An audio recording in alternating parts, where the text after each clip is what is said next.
जो है जी जी भिवानी के अंदर आया हुआ है, क्या कहेंगे सर आप? एक तो हम भिवानी की तरफ से सब बच्चों का स्वागत। और हरियाणा क्योंकि खेलों में इस देश में नंबर 1 पर है, लगभग 35% से ज़्यादा मेडल, ओलंपिक हो, एशियाड हो, कॉमनवेल्थ हो, सबसे ज़्यादा मेडल अगर आते हैं तो वो हरियाणा प्रदेश के आते हैं। और हरियाणा प्रदेश में भी बहुत से गेम ऐसे हैं जहाँ केवल भिवानी जिला ही टॉप पर रहता है। इसलिए यहाँ जितने बच्चे आए हैं ये कुछ न कुछ यहाँ से सीख के जाएंगे।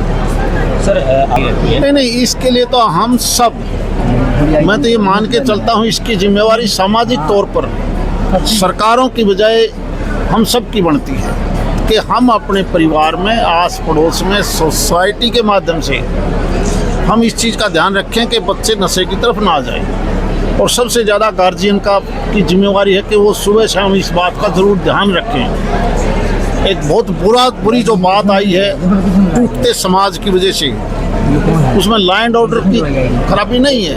अगर किसी के बच्चे के बारे में अड़ोसी पड़ोसी या कोई और कह देता है कि तेरे बेटे को संभाल, तो वो माँ बाप ये सोचता है कि मेरे बेटे को तो ये झूठा बदनाम करते हैं। आज आवश्यकता इस बात की, उस बात को सुने, उन पर विश्वास करें। और हमने भविष्य जो भी है उन बच्चों को स्ट्रिक्टली इस प्रकार का ध्यान रखना पड़ेगा।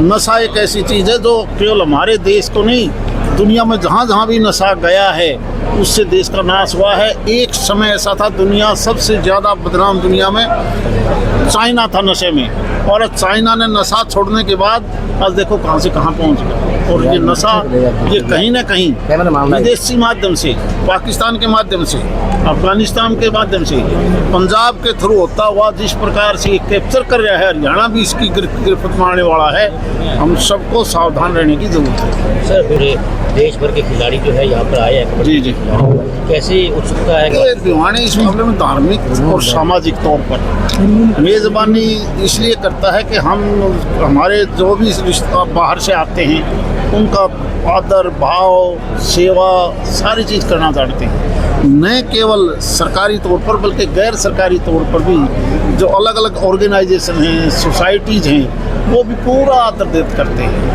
इसलिए मुझे लगता है कि किसी प्रकार की कोई समस्या इस शहर में नहीं रहेगी। हमारा शहर का आम आदमी भी इस प्रकार से देखता है कि उनका अपना पूरी रिस्पेक्ट देके उनकी सेवा करता है। इस प्रकार के कार्यक्रम मानते हैं आपस में? हाँ, एक दूसरे की कल्चर को हम सीखते हैं। बहुत बड़ा देश है, हम कर्नाटक की कल्चर क्या है, वेस्ट बंगाल की क्या है, हम राजस्थान की क्या है, पंजाब का क्या है, तो हम सीखते हैं इससे, एक दूसरे को की भावना को समझते हैं। धन्यवाद। बॉर्डर प्रदर्शन के लिए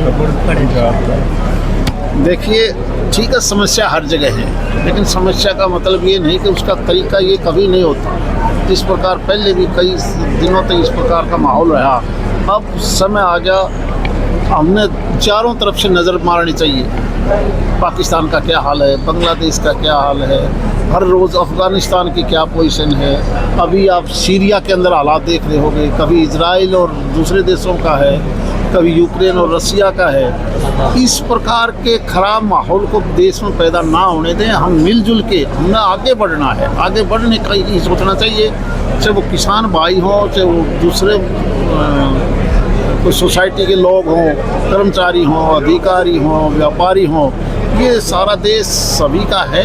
हम मिलजुल के उनकी समस्याओं का बैठ के समाधान करना चाहिए, तरीका गलत नहीं अपनाना चाहिए। सर, राहुल गांधी ने कहा है कि किसानों के ऊपर आंसू गैस के गोले दागना है, इस तरह की जो तरीके करना है वो गलत है और सरकार पर जो है कटाक्ष है। भाई राहुल जी के बारे में तो क्या कहें, ना तो उसने कभी खेती का पता, उसको पूछे कि ज्वार क्या है, बाजरा क्या है, तो खाता है तो किस चीज़ की रोटी खाता है। वो मूली को तो शलगम कहेगा, गाजर को आलू कह देगा, क्या बताएं। सर, सुरजेवाला ने भी कहा कि विधानसभा के पहले सत्र में किसानों की मांग को उठा करके और MSP लागू करनी चाहिए। ये ठीक है, जितना जो पहले था उसकी तुलना में आज किसानों को जितना बेनिफिट माननीय नरेंद्र मोदी जी ने दिया है, बहुत सी फसलों का दाम बढ़ाना, आप देखोगे चावल से लेके गेहूं तक, गन्ने से लेके बाजरे तक, बहुत सी फसलों का हर साल भाव बढ़ रहा है। और अब तो भारत सरकार के कृषि मंत्री ने जो फैसला हरियाणा ने पहले ही ले लिया था कि सभी फसलों पर हम MSP से भाव में अनाज खरीदेंगे, अब तो भारत सरकार ने फैसला कर दिया। Thank you.